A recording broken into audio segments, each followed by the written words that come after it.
100% غلط بات ہے، بلکہ 1000% غلط بات ہے، اور میں سختی سے تردید کرتا ہوں اس کی، اور ہر شخص جو اکرام اللہ نیازی کو جانتا ہے وہ تردید کرے گا، اور ابھی ان کے ساتھ کام کرنے والے لوگ یہاں موجود ہیں، تو اس لیے سیاست عمران خان کے اور زرداری صاحب کے درمیان ہے، بلاول بھٹو کے اور عمران خان کے درمیان ہے، وہ سیاست کرتے رہیں، اور یہاں تک انہوں نے یہ کہا ہے کہ موجودہ حکومت جو ہے وہ کرپٹ ترین حکومت ہے۔ کہتے ہیں پاکستان کی تاریخ کی کرپٹ ترین حکومت ہے، یہ ان کو ایگزیکٹ جملے ہیں جو میں نے سنائے بھی ہیں آپ کو۔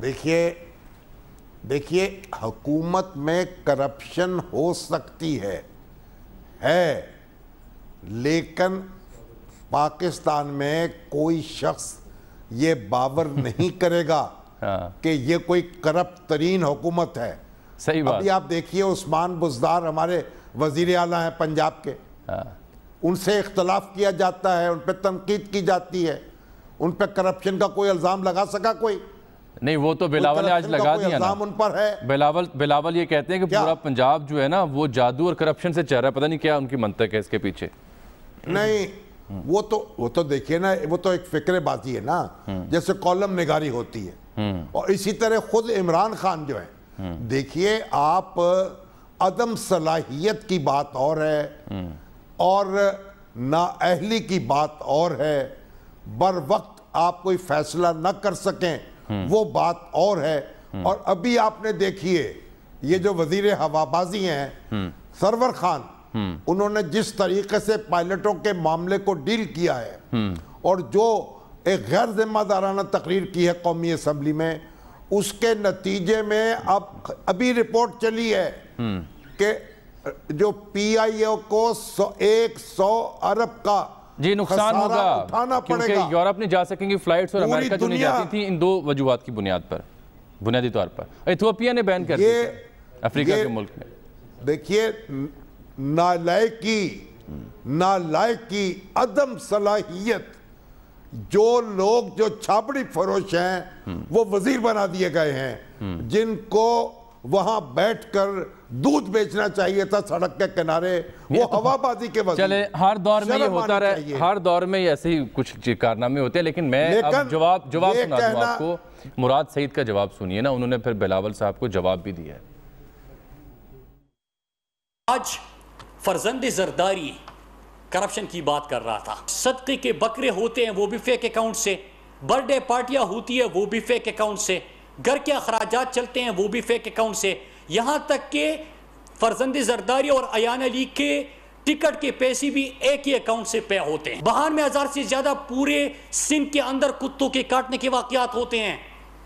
سندھ اس وقت کتوں کی زد میں ہے، کیا آپ نے ان کے اوپر بات کی؟ ہم دعوت دیتے ہیں کہ آپ بھی خیبر پختونخوا آئے اور ہم بھی سندھ آتے ہیں، آپ کو کارکردگی کا پتہ چل جائے گا۔ میں اسپیکر صاحب سے گزارش کرتا ہوں کہ جب بھی پارلیمنٹ کا اجلاس ہو تو یہ قوم کا مطالبہ ہے کہ آپ پارلیمنٹ کے دروازے کچھ دیر کے لیے بند کیا کریں تاکہ ان کو ان کے سامنے جواب بھی ملے۔ اور پھر اس پر علی زیدی صاحب نے، جو کہ عزیر جان بلوچ کی جے آئی ٹی کے اوپر خاصے متحرک ہیں، وہ بھی ہم بات کریں گے، آج ہمارا موضوع بھی ہے۔ انہوں نے ٹویٹ کی صورت میں تبصرہ کیا ہے کہ جس کا باپ پورے ملک کو کھا گیا، جو خود حرام کی کمائی کھا کے بڑا ہوا، جس کی جماعت قتل و غارت میں ملوث ہے، وہ بچہ ٹی وی پر بیٹھ کر صداقت کا بھاشن بیچنے کی ناکام کوشش کر رہا ہے۔ ساتھ انہوں نے بڑے عمدہ 3 یا 4 اشعار جو ہیں وہ بھی پیش کیے، گفتگو طویل ہو جائے گی اس لیے ناظرین خود پڑھ سکتے ہیں۔ تو شامی صاحب یہ بات میں جو کر رہا تھا شروع میں، ہم کس ڈگر پہ جا رہے ہیں؟ موضوع پہ بات نہیں ہوتی، اختلاف پر رد عمل نہیں دیا جاتا، ذاتیات پر، سستے جملوں پر سستے الفاظ کا استعمال کیا جاتا ہے۔ جو ہمارے سیاستدان ہیں وہ خواہ پی ٹی آئی سے تعلق رکھتے ہوں، خواہ پی ایم ایل این سے، خواہ پیپلز پارٹی، ہم نے بار بار ان سے یہ مؤدبانہ درخواست کی ہے کہ جو احتساب کے ادارے ہیں، جو کرپشن کے خلاف کام کرنے والے ادارے ہیں، جو عدالتیں ہیں، وہاں چلے جائیے، ان اداروں کو رپورٹ کیجئے، وہاں شکایت دیجئے، ان کو کام کرنے دیجئے۔ صحیح ہے۔ اور یہ کرپشن کے الزامات ایک دوسرے پر ختم کر دیجئے۔ یہ اپنے حکومت کو پرفارم کرنا چاہیے اور اپوزیشن کو اپوزیشن کا حق ادا کرنا چاہیے. صحیح ہے. اور قومی اسمبلی میں بیٹھ کر بھی اور قومی اسمبلی سے باہر. اب ایک دوسرے پر جو ایک الزام پی ٹی آئی جو ہے الزام لگانے میں اس نے بھی حد کر دی ہے. اب اس کے جواب میں الزام پر الزام لگ رہا ہے. ٹھیک ہے, میں کچھ آج کے تازہ واقعات بھی میں آپ سے شیئر کرتا ہوں, لیکن میں سردست جا رہا ہوں اب عزیر بلوچ کی کہانی کی طرف, جو کہ ختم ہونے کا نام نہیں لے رہی. وفاقی وزیر برائے بحری امور علی زیدی صاحب اسے لے کے آئے منظر عام پر. انہوں نے ایک جے آئی ٹی رپورٹ ایک نہیں بلکہ 3 کا حوالہ دیا, پھر ان کے انٹرویوز ہیں, پھر قومی اسمبلی میں ان کی تقریر ہے, پھر مراسل 164 کا بیان ایک دفعہ پڑھتے ہوئے ہمیں دکھائی دیے گئے عزیر جان بلوچ کا قومی اسمبلی میں. تو پھر ایک کردار سامنے آتے ہیں جو ویڈیو کی صورت میں علی زیدی صاحب نے پوسٹ کیا, حبیب بلوچ, ان کی ویڈیو جاری کی. انہی حبیب بلوچ صاحب کا پھر ٹی وی انٹرویو بھی نشر ہوتے ہیں اور اخبار کے لیے بھی انٹرویوز آتے ہیں جس میں وہ بتاتے ہیں کہ تحریک انصاف کو بھی مدد دی گئی اور کس طرح سے کراچی میں لیاری کی جو سیٹ تھی شکور شاہ صاحب کی, اس میں کامیابی کے لیے پی ٹی آئی کو مکمل سپورٹ اور حمایت حاصل تھی عزیر جان بلوچ کی اور دیگر عناصر کی وہاں پر. تو یہ معاملہ لینے کا دینا پڑ گیا علی زیدی صاحب کو. لیکن آج ان تمام کیسز کی سماعت تھی کراچی میں انسداد دہشت گردی کی عدالت میں, جہاں سب سے بڑی شامی صاحب خبر یہ ہے کہ عزیر جان بلوچ جو ہے وہ اپنے تمام تر بیانات سے مکر گیا. اس نے کہا میں نے تو کوئی بیان حلفی ایسا دیا ہی نہیں, یہ تفتیشی کا کام ہے, اور میں نے تو کوئی قتل سرے سے کیا ہی نہیں, میں ایک بے گناہ انسان ہوں. یہ اس کا بیان ہے وہاں پر عدالت کے روبرو. لیاقت رانا صاحب آج وہاں پر انسداد دہشت گردی کی خصوصی عدالت میں موجود تھے, ان سے ہم بات کرتے ہیں کہ وہاں ہوا کیا. لیاقت بتائیے گا, آج عزیر جان بلوچ کو پیش کیا گیا, کیا جرا ہوئی اور یہ کس موقع پر کیوں کر انہوں نے یہ بیانات دیے؟ جامی صاحب دیکھیں, لیاری گینگوار کے جو سرگنا ہے عزیر بلوچ, ان کے خلاف 57 مقدمات کراچی کی انسداد دہشت گردی کورٹس میں زیر سماعت ہیں, جبکہ 2 مقدمات سیشن کورٹ میں زیر سماعت ہیں. آج انہیں 16 مقدمات میں میٹھا رام ہاسٹل سے رینجر کی کسٹڈی میں کراچی سینٹرل جیل میں قائم خصوصی عدالت میں پیش کیا گیا, تو ان کے چہرے کو کپڑے سے ڈھانپا نہیں گیا تھا.